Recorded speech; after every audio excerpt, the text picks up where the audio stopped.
Jail में रोज रात को मुजरिम औरतों को देसी घी क्यों दिया जाता? राज जानकर आपके भी रोंगटे खड़े हो जाएंगे। मेरा नाम कविता है। मैं मुंबई जेल की एक महिला जेलर हूँ। आखिर वहाँ रोज रात को मुजरिम औरतों को अंधेरे कमरे में देसी घी क्यों दिया जाता है? ये एक परेशान करने वाला सवाल है। इस राज को जानकर आपके भी रोंगटे खड़े हो जाएंगे। मुंबई जेल का एक खौफनाक वाकया। ये रात एक डरावनी रात थी जब हमारे घर में अचानक से दरवाजे पर दस्तक हुई। सब घर वाले शहर से बाहर शादी में गए हुए थे और मैं इस वजह से नहीं जा सकी थी क्योंकि मेरे एनुअल एग्जाम चल रहे थे। माँ ने नौकरानी को कह दिया था कि मेरे साथ यहाँ 2 से 3 दिन रह ले, मगर अचानक शाम को ही नौकरानी के बच्चे की तबीयत खराब हो गई तो उस बेचारी को जाना पड़ा। मैंने दरवाजे और खिड़कियाँ अच्छी तरह से बंद कर लिए थे और आराम से सो गई। जब अचानक दरवाजे पर दस्तक हुई, मेरी नींद खुल गई और मैं घबरा कर उठी और मैंने सोचा कि इतनी रात को कौन आएगा। मैं पहले तो डर गई कि रात के इस वक्त कौन आया है। बाहर से किसी की आवाज़ आई, प्लीज़ दरवाज़ा खोलिए, मुझे मदद की बहुत ज़रूरत है, मैं जख्मी हूँ, प्लीज़ दरवाज़ा खोलिए। इन दिनों वैसे भी शहर के हालात बहुत ख़राब चल रहे थे। मैं सोच में पड़ गई कि दरवाज़ा खोलूं या नहीं खोलूं। इस बार फिर से एक औरत की आवाज़ आई, प्लीज़ दरवाज़ा खोल दीजिए वरना वो मेरी जान ले लेंगे। मैं किसी को मुसीबत में नहीं देख सकती थी, इसलिए मैंने फैसला किया कि दरवाज़ा खोल देती हूँ, क्या पता किसी को मेरी मदद की ज़रूरत हो। मैंने दरवाज़ा खोला तो बाहर एक औरत खड़ी हुई थी और मुझे देखकर जल्दी से अंदर आ गई और दरवाजे को बंद कर दिया। मैंने ध्यान से उसको देखा तो वह लगभग 30 साल की एक खूबसूरत जवान सी लड़की थी। उस वक्त उजड़े हुए हालातों में बेचारी बहुत ही परेशान लग रही थी। उसकी हालत बहुत गंभीर थी। उसकी गंभीरता उसकी खूबसूरती को छिपा रही थी। माथे पर खून लगा हुआ था। वह बहुत बुरी तरह से जख्मी हो गई थी। अभी मैं उसको देख ही रही थी कि अचानक से पुलिस के सायरन बजने लगे। मैंने चौंक कर उसको देखा। मुझे कुछ गलत होने का एहसास हुआ, जैसे मैंने कुछ गलत कर दिया हो।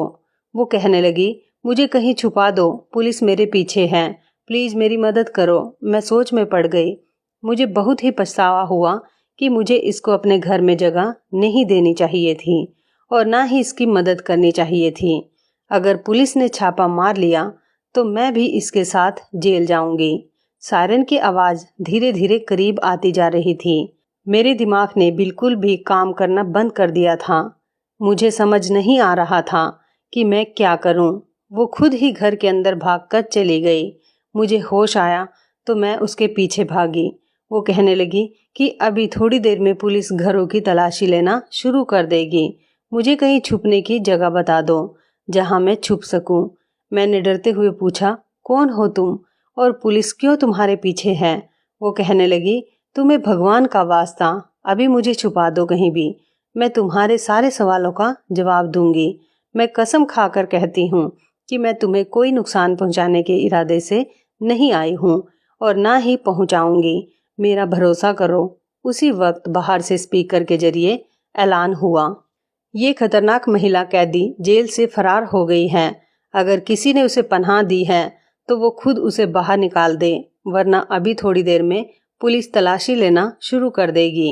वो कहने लगी, देखो मुझे जल्दी से छुपाओ वरना मेरे साथ तुम भी मुसीबत में फंस जाओगी। उसकी बात सुनकर मैं जल्दी से छत पर उसको पानी वाली टंकी के पास ले गई। मैंने कहा, जहाँ भी छुपोगी पुलिस तुम्हें ढूंढ ही लेगी, इसलिए जान बचाने का एक हल यही है कि तुम इस पानी वाली टंकी के अंदर कूद जाओ।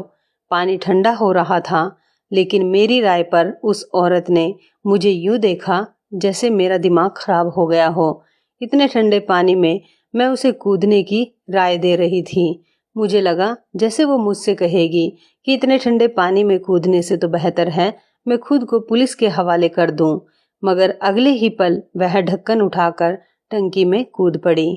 मैं वहां से टंकी का ढक्कन बंद करके नीचे चली गई। 2 मिनट बाद ही मेरे दरवाजे पर दस्तक हुई। मैंने दरवाजा खोला तो मेरे सामने 2 महिला पुलिस और बहुत सारे आदमी और कुछ पुलिस वाले भी खड़े थे। जो दरवाज़ा खोलते ही अंदर घुसते चले आए। वो मेरे घर की तलाशी लेने लगे और महिला पुलिस अधिकारी मुझसे सवाल पूछने लगी, तुमने किसी को देखा तो नहीं, ये किसी को अपने घर में जगह दी हो? मैंने कहा, मैं तो अभी सोकर उठी हूँ और मुझे इस बारे में कुछ भी नहीं पता। आप किसकी तलाश कर रहे हैं? पुलिस वाले नीचे से तलाशी लेकर ऊपर छत पर आ गए तो मेरी जान को बनाई। मेरी सांस अटकने लगी कि कहीं इनको पता ना चल जाए कि वह औरत कहाँ है, मगर इतना मुझे यकीन था कि इनका ध्यान पानी वाली टंकी की तरफ नहीं जाएगा। मेरा अंदाजा बिल्कुल सही था और सही ही साबित हुआ। वो खाली हाथ नीचे चले आए। पहले वाला कहने लगा, मैडम जी, वो इस घर में नहीं है। मेरा ख्याल है कि वो इस इलाके से निकल गई है। बातें करते वक्त वो सब घर से बाहर निकल गए तो मैंने सुकून और चैन की सांस ली। उनकी आपस की बातों से पता चला कि वो मुंबई जेल से इस औरत को ढूंढते हुए यहाँ तक पहुँच गए। पुलिस वालों के जाने के कुछ ही मिनट में मैं जल्दी से ऊपर गई और टंकी का ढक्कन हटाकर उसे बाहर निकाला। ठंडे पानी की वजह से वो थर-थर कांप रही थी। अगर मैं 10 मिनट और वहां नहीं जाती तो शायद उसको मरा हुआ पाती। मैं उसे नीचे ले आई और उसको हीटर के पास बैठा दिया। मैंने उसको अपने कपड़े दिए तो उसको थोड़ा होश आया। मेरे कपड़े बदलकर वो रजाई लेकर हीटर के पास बैठ गई। मैंने सोचा, अब अगर इसकी मदद कर रही हूँ तो बेचारी के लिए कुछ खाने पीने को भी ले आती हूँ। मैंने उसके लिए चाय बनाई और खाना गर्म करके उसके पास ले आई। न जाने क्यों उसके चेहरे को देखकर मुझे नहीं लग रहा था कि वो एक मुजरिम है। थोड़ी देर तक उसकी हालत में सुधार आ चुका था।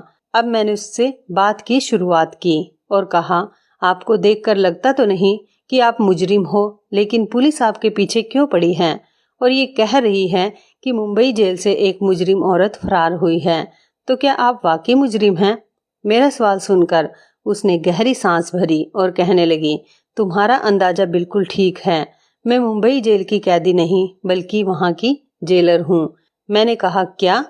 ये सुनकर कि वो मुंबई जेल की जेलर है, मेरे तो होश ही उड़ गए। एक जेलर के पीछे पुलिस, लेकिन क्यों?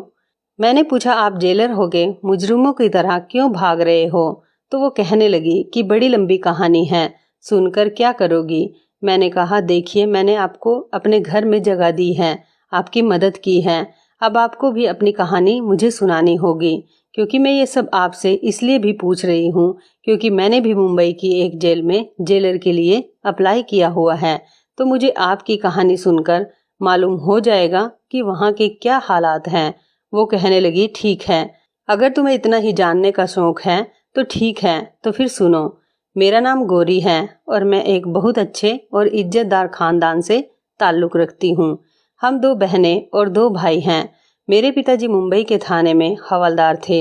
मेरे पिताजी ने बचपन से ही हमें सच्चाई और ईमानदारी का सबक पढ़ाया था और यही समझाया था कि अपने काम से हमेशा वफादार रहना चाहिए, चाहे काम कितना ही मामूली क्यों ना हो और रुतबा चाहे छोटा मिले या बड़ा। कभी भी अपने ईमान का सौदा मत करना। मेरे पिताजी एक सच्चे और ईमानदार हवलदार थे। अपनी सारी जिंदगी नौकरी के दौरान उन्होंने कभी भी 1 रुपए की भी रिश्वत लेना गवारा नहीं समझा।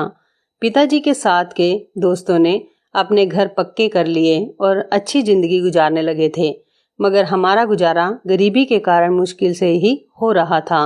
मैं पिताजी की बहुत लाडली बेटी थी, इसलिए अक्सर घर के हालात से तंग आकर मैं भी उनसे कहती थी कि पिताजी, आप अपने साथ के लोगों को ही देख लीजिए, उन्होंने किस कदर तरक्की कर ली है, उनसे ही कुछ सीख लीजिए।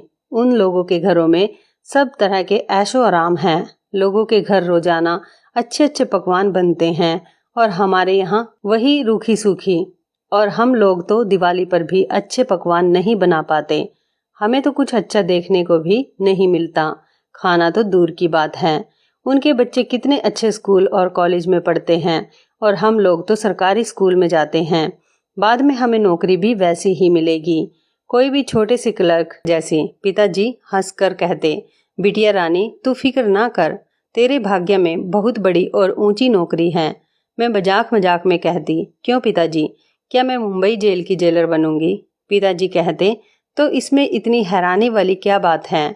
तू अच्छे नंबरों से परीक्षा सब पास कर लेगी तो लग जाएगी। और मैं हंसकर कहती, पिताजी आप भी किस जमाने में जी रहे हैं।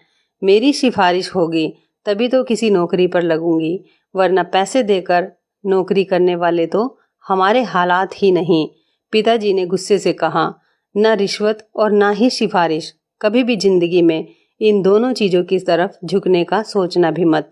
मेरे पिताजी का तो वो हाल था कि वो ईमानदारी और फर्ज पर अपनी जान दे सकते थे। मेरी बहन स्कूल में पढ़ाने लग गई और बड़ा भाई पिताजी के रिटायर होने के बाद उनकी जगह लग गया। मैंने अपना एक मकसद बना लिया था कि मुझे भी मुंबई की जेल का जेलर बनना है, और इसके लिए मैं जी जान से टेस्ट की तैयारी करने लगी थी और टेस्ट भी दे दिया। मुझे उम्मीद थी कि मेरी नीयत अच्छी है तो मेरी विनती भी सुनी जाएगी, और ऐसा ही हुआ। मैं मुंबई की जेलर सेलेक्ट हो गई। वो दिन मेरी जिंदगी का सबसे हसीन दिन था। मेरे सारे ख्वाब पूरे हो गए थे। मैं बहुत खुश थी, जैसे मुझे जिंदगी की सबसे हसीन खुशी मिल गई हो। मेरा सपना सच हो गया था। पिताजी ने इस मौके पर सिर्फ यही कहा कि जेल में अलग अलग तरीके की परेशानियां तुम्हारे सामने आएंगी, बस ख्याल रखना, ईमानदारी से अपनी ड्यूटी को अंजाम देना। मैंने अपनी ड्यूटी संभाल ली। मुंबई जेल एक बड़ी जेल थी और औरतों की एक बड़ी तादाद वहां पर कैद थी। शुरू शुरू के दिन थे और मुझे बहुत अच्छा लग रहा था, जैसे मेरे पास एक पावर थी। मैं वहां सैल्यूट करती तो मेरा सीना फक्र से चौड़ा हो जाता था। गौरी यहाँ तक की कहानी सुनाकर चुप हो गई। मुझे उनका यूं चुप होकर रुक जाना बेचैन कर गया। मैं उनकी कहानी में यूं खो गई थी कि मुझे ऐसा महसूस हो रहा था कि जैसे ये सब मेरे सामने हो रहा हो। मैंने बेचैनी से कहा, गौरी फिर क्या हुआ, आगे बताइए ना। वो सांस लेकर दोबारा से शुरू हो गई तो मुझे तसल्ली हुई। वहाँ औरतों को उनके जुर्म के मुताबिक कैद किया गया था। रोज सवेरे 6 बजे जेल के दरवाजे खोल दिए जाते थे। उसके बाद औरतें नाश्ता करती और उसके बाद उनसे काम शुरू करवा दिया जाता था। कुछ औरतें चक्की पीसती थी, कुछ सिलाई करती थी, और जो नौजवान लड़कियां थीं उनको पढ़ाया लिखाया जाता था ताकि वह वहां से निकलने के बाद कुछ बनकर निकले।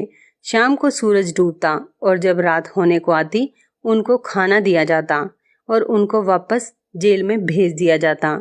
शुरू शुरू के दिनों में इतना अंदाजा नहीं हुआ कि यहाँ किस किस के ग्रुप बने हुए हैं, मगर धीरे धीरे मुझे पता लग गया कि किस औरत ने किसके साथ और क्यों दोस्ती कर रखी है। जैसे फिल्मों में दिखाया जाता है कि एक जेल उससे कहीं बढ़कर खौफनाक होती है। औरतें जो बहुत खतरनाक जुर्म के नतीजे में पकड़ी गई थी उनको अलग अलग सेल में रखा जाता था। मुझे अपना काम करने में ज्यादा दिलचस्पी नहीं होती थी। लगता था जैसे इन लोगों को तो पहले से ही काम करने की आदत नहीं थी, मगर मैं तो रोजाना पिताजी से ईमानदारी का पाठ पढ़कर आती थी, इसलिए न सिर्फ खुद काम करती बल्कि अपने साथ के लोगों को खूब दौड़ाया करती थी। मैं अपनी नरम दिली की वजह से औरतों में बहुत मशहूर हो गई, जिसकी वजह से वहाँ की सभी औरतें मुझे बहुत पसंद करने लगी और मुझसे बहुत खुश रहने लगी। औरतें बताती थी कि मुझसे पहले जो जेलर थी वो काम धाम तो कुछ नहीं करती थी, बस रोब झाड़ती रहती थी और बगैर किसी वजह के जिसको मर्जी मारती पीटती थी। मैंने सभी पुलिस कर्मचारियों को कह दिया था कि किसी भी औरत पर कोई हाथ नहीं उठाएगा। अगर किसी ने भी ऐसा किया तो मुझसे बुरा कोई नहीं होगा। एक दिन मैं राउंड पर गई तो एक औरत ने रोते हुए मुझे बताया कि लेडी कांस्टेबल ने आज किसी वजह के बगैर थप्पड़ मारा है। मुझे सुनकर बहुत गुस्सा आया कि अपनी ताकत का नाजायज फायदा उठाना उसे किसने सिखा दिया। मैंने उसे 1 हफ्ते के लिए सरेंडर करवा दिया। मेरी वजह से जेल का माहौल अच्छा होने लगा था। मैंने औरतों को अलग अलग तरीके से रोजगार सिखाने शुरू कर दिए थे। मेरी ड्यूटी से वहाँ के लोग बहुत खुश थे और मुझे पहले ही साल में अच्छे काम की वजह से मेडल से सम्मानित किया गया। वहाँ मेरे काम को खूब सराहा गया, खूब सारी तारीफें हुई। इसी दौरान मेरे लिए एक अफसर मनीष का रिश्ता आया, जिसे मेरे घर वालों ने मेरे लिए चुना और मेरी शादी हो गई। मेरे पति बिल्कुल वैसे ही ख्यालात के थे जैसे मेरे पिताजी थे, इसलिए मैं अपनी ज़िंदगी में बहुत खुश थी। ड्यूटी और घर बहुत अच्छे से चल रहा था, सब कुछ ठीक जा रहा था।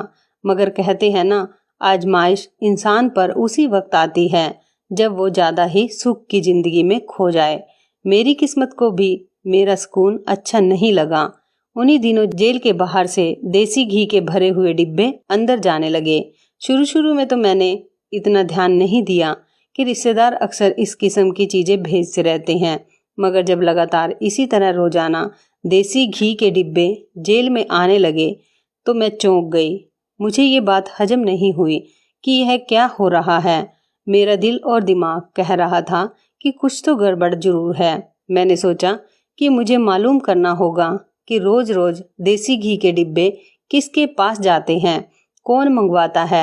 एक अच्छा जेलर वो होता है जिसने कैदियों में से ही अपने जासूस बनाए हों, ताकि उनको पल पल की खबरें मिलती रहें।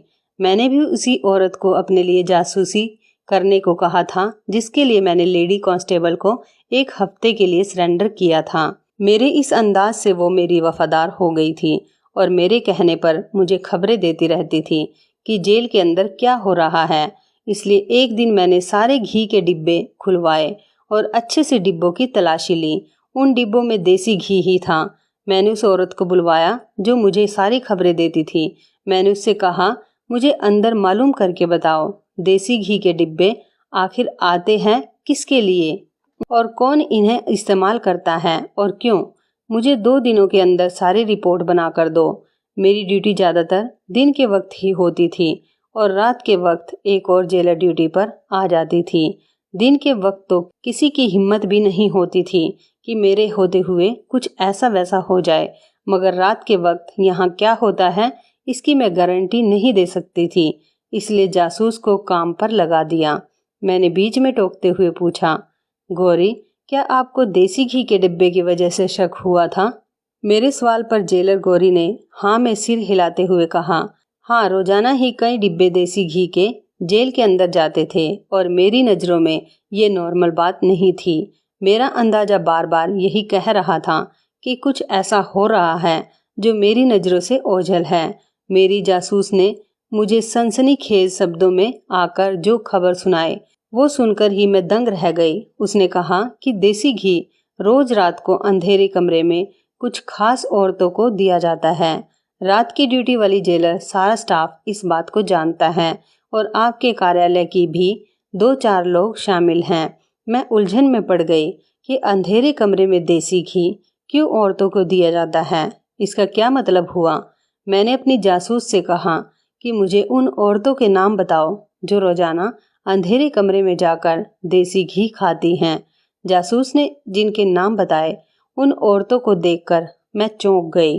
वो औरतें पहले तो इतनी सेहतमंद नहीं थी, दुबली पतली सी थी, मगर अब देखा तो काफी सेहतमंद लग रही थी। जासूस ने मेरे कान में चुपके से कहा, मैडम जी, ये सारा कमाल इसी देसी घी का है। ये इतनी सीधी बात नहीं थी कि मैं नज़रअंदाज कर देती। मुझे एहसास हुआ कि इस मामले की तह तक मुझे जाना चाहिए। मैंने कुछ दिनों के लिए अपनी ड्यूटी रात की शिफ्ट में करवाने का फैसला कर लिया। मैंने देखा कि मेरी रात की शिफ्ट की खबर बहुत सारे लोगों के दिलों पर बिजली बनकर टूटी थी। मैंने दिन के समय घर में अपनी नींद पूरी कर ली ताकि वहां रात को जाग सकूं।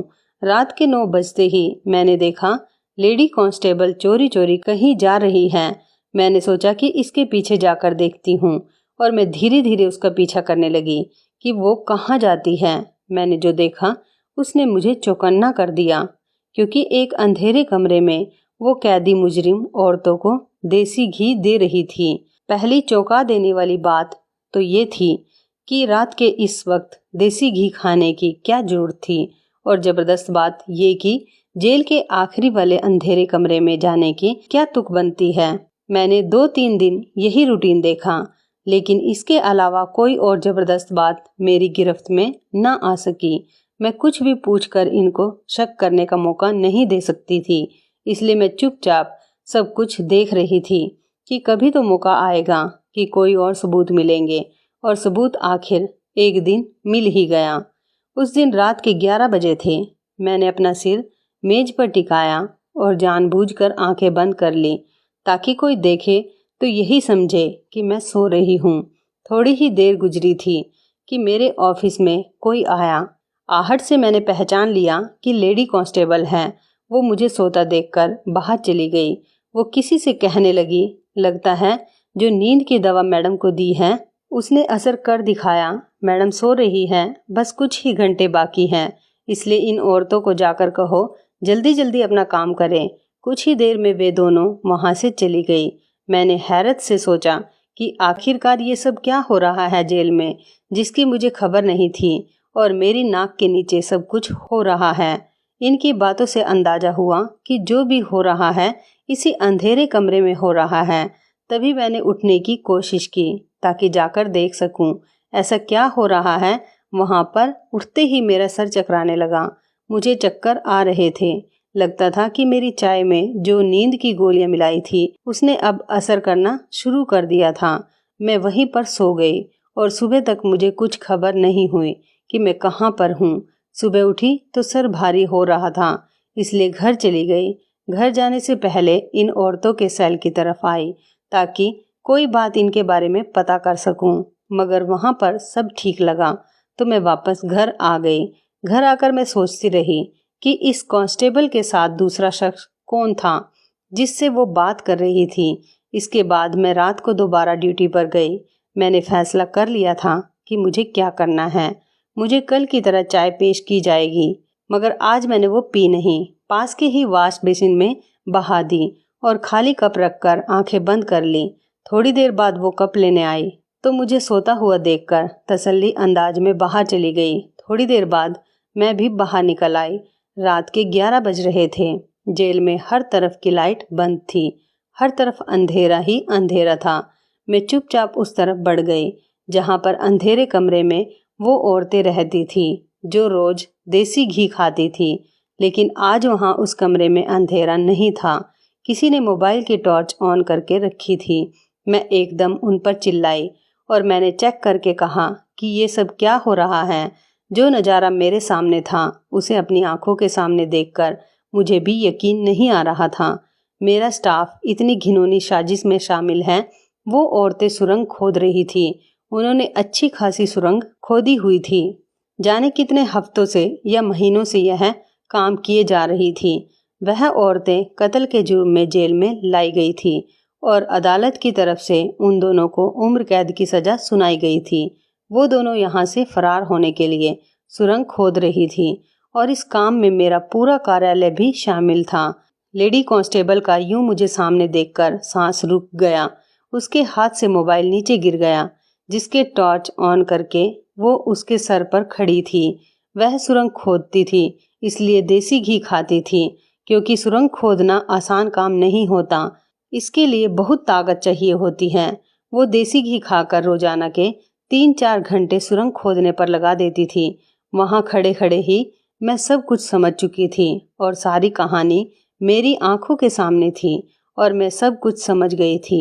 मैंने लेडीज कांस्टेबल को पूछा, और कौन है तुम्हारे साथ मिला हुआ? कल मैंने तुम्हें किसी से बात करते हुए सुना था। वो कौन है? वो बहुत घबराई हुई थी। मेरे बार बार पूछने पर भी उसने कुछ नहीं बताया। तो मैंने कहा कि ठीक है, मैं हाई कमीशन से बात करती हूँ। जब तुम्हें नौकरी से निकाला जाएगा तो तुम्हें पता चलेगा। मेरी बात सुनकर वो बहुत ज़्यादा डर गई थी। कहने लगी, प्लीज़ किसी को फ़ोन मत कीजिए। अभी मैंने फ़ोन उठाया ही था कि मेरे सर पर किसी ने बहुत ज़ोर से वार किया और मैं बेहोश होकर वहीं पर गिर गई। होश में आई तो मैंने देखा मैं खुद भी जेल के ही एक कमरे में कैद थी। मुझे याद आया कि मैं फ़ोन करके जानकारी देने वाली थी कि किसी ने मेरे सर पर वार कर दिया। वो लेडी कांस्टेबल के अलावा और कोई नहीं हो सकता था। इसी ने अपना राज खुल जाने के डर से मेरे सिर पर वार किया होगा। मैं होश में आई तो देखा कि वो अकेली नहीं थी। जो साथी उसका साथ देने की कोशिश कर रही थी वो साथी उस वक्त उसके साथ मौजूद थी। लेकिन इसकी साथी को देखकर मेरे सर पर कयामत टूट पड़ी। मुझे यकीन नहीं आया कि वो नाइट शिफ्ट वाली जेलर थी। मुझे तो लगता था जैसे वह एक लापरवाह लड़की है, मगर वो इतनी घटिया निकलेगी कि कानून की वर्दी पहनकर गैर कानूनी कामों को अंजाम देगी। फिर इन दोनों औरतों ने मिलकर मुझे कैद कर लिया था। दोनों मिली हुई थी। इन दोनों की मदद से वो कैदी औरतें सुरंग खोद रही थी। और इस मदद के बदले वहाँ की कांस्टेबल को बहुत सारे पैसे दिए गए। पैसों के लालच में आकर ऐसे गैर कानूनी कामों को अंजाम दिया जाता था। बाद में मुझे मालूम हुआ कि मामला इससे भी ज्यादा गंभीर हो चुका है। जो देसी घी जेल के अंदर चेक होकर आता था, उस देसी घी में खास एस्ट्रॉयड शामिल किए जाते थे, जिसके रोजाना इस्तेमाल से इंसान को उसकी आदत हो जाती है। देसी घी चोरी चोरी अंदर ही अंदर बेचा जाता था। ये कोई मामूली देसी घी नहीं था। ये सारा काम रात के वक्त इस जेलर की मौजूदगी में निहायत चोरी चुपके होता था। इस जेलर ने ये सारी बात मुझे खुद अपने मुंह से बताई। उसने अपने सारे जुर्म मेरे सामने कबूल किए, लेकिन वह नहीं जानती थी कि इसने मुझे मेरे ही जिस दफ्तर में कैद किया है, वहां तो मैंने पहले से ही एक कैमरा लगा कर रखा हुआ था, जो सारी बातें रिकॉर्ड कर रहा था। मुझे जब भी किसी से उसका जुर्म कबूल करवाना होता था, तो मैं उसको इसी कमरे में ले जाती थी और उसका बयान इसी कमरे में रिकॉर्ड हो जाता था, जो बाद में एक सबूत के तौर पर काम आता। उसने मेरी तरफ से कोर्ट को ऑफिशियल तौर पर छुट्टी का खत पोस्ट कर दिया, ताकि मेरा गायब होना पूरी तरह से किसी को खटके नहीं। इसके बाद उसने मेरी पहचान के अनुसार एक रिपोर्ट बनाकर कोर्ट को भेज दी, जिसमें मुझ पर संगीन आरोप लगाए गए थे। इनका इरादा मुझे रास्ते से हटाने का था। आज शाम जैसे ही वो मेरे लिए खाना लेकर कमरे में आई, तो मैं उस पर काबू पाकर वहां से फरार हो गई और तब से वह मेरे पीछे लगी है ताकि मुझे पकड़ सके। ये थी मेरी सारी कहानी, जिसको सुनने के लिए तुम इतनी बेचैन थी। मैंने सारी कहानी सुनकर भी हिचकिचाते हुए गौरी से पूछा, लेकिन अब आप अपनी बेगुनाही कैसे साबित करेंगी? जेलर गौरी कहने लगी, मुझे बस किसी भी तरह वो खुफिया कैमरा अपने कब्जे में करना है। सारी बातचीत रिकॉर्ड है, मगर यही मैं सोच रही हूँ कि अब मेरा वहाँ जाना तो खतरे से खाली नहीं है। जब तक मैं अपनी बेगुनाही साबित नहीं कर लेती, तब तक मैं कहीं नहीं जा सकती। किसी भी तरह से मुझे उस कैमरे को हासिल करना होगा। मैंने कहा कि मैं आपकी मदद कर सकती हूँ। गौरी मुझे हैरान होकर देखने लगी। मैंने जेलर के लिए अप्लाई किया हुआ है। मेरा ख्याल है आपको नौकरी से भी निकाल दिया गया है, तभी तो दूसरी जेलर के लिए अखबार में विज्ञापन दिया गया था। मैंने अप्लाई कर रखा है और अब के टेस्ट देने जाना है। अगर तो मेरा सिलेक्शन हो गया तो आपकी बेगुनाही मैं खुद साबित कर दूंगी। मैंने जेलर गौरी को कहा कि मेरे सब घर वाले ऋषिकेश शादी में गए हुए हैं। आप जब तक चाहें यहाँ पर रह सकती हैं। मगर अगले ही दिन उन्होंने अपने पति को फोन किया और उसके साथ चली गई। मुझे ये सारी कहानी जानकर इस बेचारी के लिए बहुत दुख हुआ था। गौरी एक ईमानदार जेलर थी। मैंने अगले दिन पेपर दिया और विनती करने लगी कि मैं जेलर के तौर पर अपॉइंट हो जाऊं। मेरा मकसद गौरी की बेगुनाही साबित करना था और इस मकसद के लिए जरूरी था कि मैं मुंबई जेल के अंदर जाती, और ये सिर्फ जेलर की हैसियत से ही मुमकिन था, जो कि शायद मैं ही कर सकती थी। मेरी प्रार्थना रंग लाई।